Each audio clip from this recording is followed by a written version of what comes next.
ರಾಜ್ಯದಲ್ಲೂ ಕೊಟ್ಟಿದ್ದೀರಿ, ಮತ್ತೆ ಇಲ್ಲಿ ಬಂದು ಗ್ಯಾರಂಟಿ ಸರಿ ಇಲ್ಲ ಅಲ್ಲಿ ಹೇಳಿ ಅವ್ರಿಗೆ.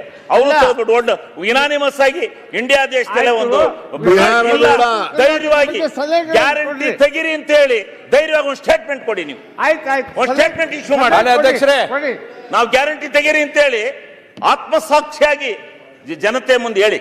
ಅದು ಯಾರು ಸಂಜೆ ಗ್ಯಾರಂಟಿಯಿಂದ ಏನೋ ಆಗಿಬಿಟ್ಟಿದೆ ದೇಶ, ಏನೋ ಕರ್ನಾಟಕ ಎತ್ತತ್ತಾಗ ಹೋಯ್ತೆ ಅಂತ ಯಾಕೆ ಹೇಳಕ್ ಹೋಗ್ತೀರಿ? ಏನೂ ಇಲ್ಲ. ಫರ್ ಕ್ಯಾಪಿಟಲ್ ಇನ್ಕಮ್ ಜಾಸ್ತಿ ಆಗಿದೆ ಇವತ್ತು ಕರ್ನಾಟಕ ರಾಜ್ಯದಲ್ಲಿ.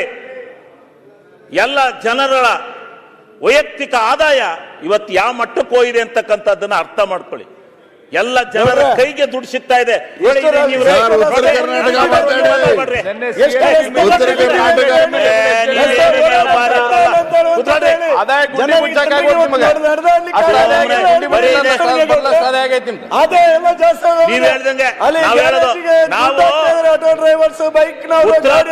ಕರ್ನಾಟಕಕ್ಕೂ ಗ್ಯಾರಂಟಿ ಉತ್ತರ ಕರ್ನಾಟಕದಲ್ಲೂ ಕೂಡ ಜನ ಬಹಳ ಸೌಖ್ಯವಾಗಿದ್ದಾರೆ, ಬಹಳ ನೆಮ್ಮದಿಯಿಂದ ಇದ್ದಾರೆ. ಆ ಗ್ಯಾರಂಟಿ ಯೋಜನೆಯನ್ನ ಅಕ್ಸೆಪ್ಟ್ ಮಾಡ್ಕೊಂಡು ಆಯ್ತಪ್ಪ, ಯಾರಾದ್ರೂ ಒಬ್ಬ ಫಲಾನುಭವಿತವ ಗ್ಯಾರಂಟಿ ಯೋಜನೆ ತೊಂದರೆದು ಸಿದ್ದರಾಮಯ್ಯ ಸರ್ಕಾರ ಸರಿ ಇಲ್ಲ ಅಂತೇಳಿ ನೀನ್ ಹೇಳ್ಸಪ್ಪ, ನಿಮ್ ಬಿಡಿ ನಿಮ್ ಬಿಜೆಪಿ ಅವ್ರನ್ನ ಬಾಕಿಯವ್ರು ಹೇಳ್ಸ್ರಪ್ಪ. ಅವ್ರು ತಗೊಂಡ್ ತಿಂತಾವ್ರೆ, ಅವರೆಲ್ಲ ತಗೊಂಡು ಉಪಯೋಗಿಸ್ತವ್ರೆ, ಅವ್ರನ್ನ ಯಾಕೆ ನೀವು ಟೀಕೆ ಮಾಡ್ತೀರಿ? ಗ್ಯಾರಂಟಿ ಯೋಜನೆ ಕೂತ್ಕೊಳ್ರಿ ಸುರೇಶ್ ಗೌಡ್ರೆ, ನೀವು 4-5 ಜನ ನಾನ್ ಭಾಷಣ ಮಾಡಕ್ಕಿದ್ರೆ ನಿಮಗೆ ದಯವಿಟ್ಟು ಸರ್ವೆ ಶ್ರೀಮಂತರಿಗೆ ಯಾಕೆ ಕೊಡ್ತೀರಾ ನೀವು? ನನಗೂ ಬಸ್ ಫ್ರೀ, ಬಡವ್ರ ಪರ ಅಲ್ಲ. ಒಂದ್ ನಿಮಿಷ ಮಾತಾಡ್ತೀನಿ ನಾನು, ಸ್ವಲ್ಪ ಹಿಂಡಾಗ್ರಿ. ಶ್ರೀಮಂತರಿಗೆಲ್ಲ ಬಸ್ ಫ್ರೀ, ಶ್ರೀಮಂತರಿಗೆಲ್ಲ 2000 ಸರ್ಕಾರ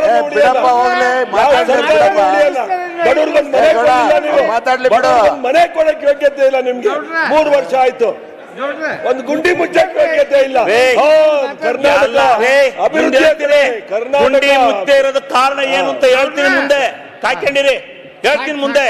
ಗುಂಡಿ ಮುಚ್ಚೋದಕ್ಕೆ ನಾನು ಮೊದಲೇ ಹೇಳಿದ್ದೀನಿ, ಈ ದೇಶ ಪ್ರಜಾಪ್ರಭುತ್ವ ರಾಷ್ಟ್ರ, ಒಕ್ಕೂಟ ವ್ಯವಸ್ಥೆ, ಭಾವನೆ ಹೋಗ್ಬೇಕು, ಒಂದಾಗಿ ಬಾಳ್ಬೇಕು ಅಂತ ಹೇಳಿ ಅಂಬೇಡ್ಕರ್ ಸಂವಿಧಾನ ಬರೆದೋಗಿದ್ದಾರೆ. ಸಂವಿಧಾನ ಅಂಬೇಡ್ಕರ್ ಗೊತ್ತಾಯ್ತಾ?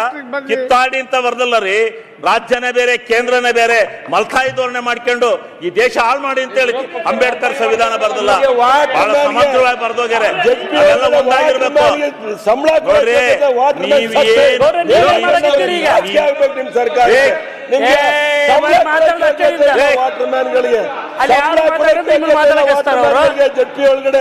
ಜೆಪಿ ಒಳಗಡೆ ಸಂಬಳ ಕೊಡಕ್ಕೆ ನೇಣಾಕೊಂಡವನೇ ಆ ಪರಿಸ್ಥಿತಿಗಿದೆ ನಿಮ್ ಸರ್ಕಾರ.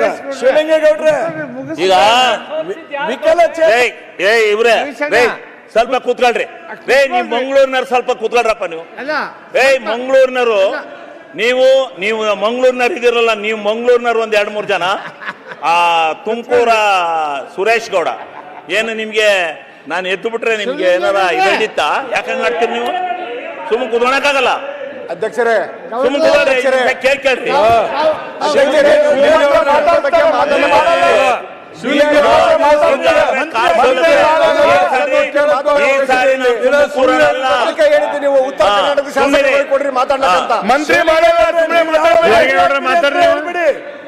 ನೀವು ಯಾವಾಗ ಮಂತ್ರಿ ಆಗ್ತೀರಿ ಅಂತ ಹೇಳ್ಬೇಡಿ.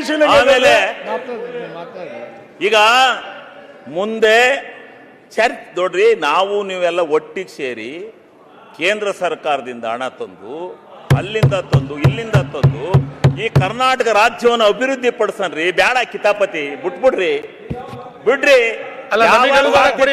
ಯಾವ ಪಕ್ಷದಲ್ಲಿ 80%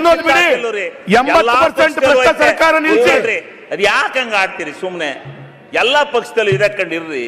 ಸ್ವಲ್ಪ ಏನು ಆಗಲ್ಲ, ಸ್ವಲ್ಪ ಇರಿ, ಸಮಾಧಾನವಾಗಿ ಇರೋದ್ ಕಲ್ತ್ಕೊಳ್ಳಿ. ಈಗ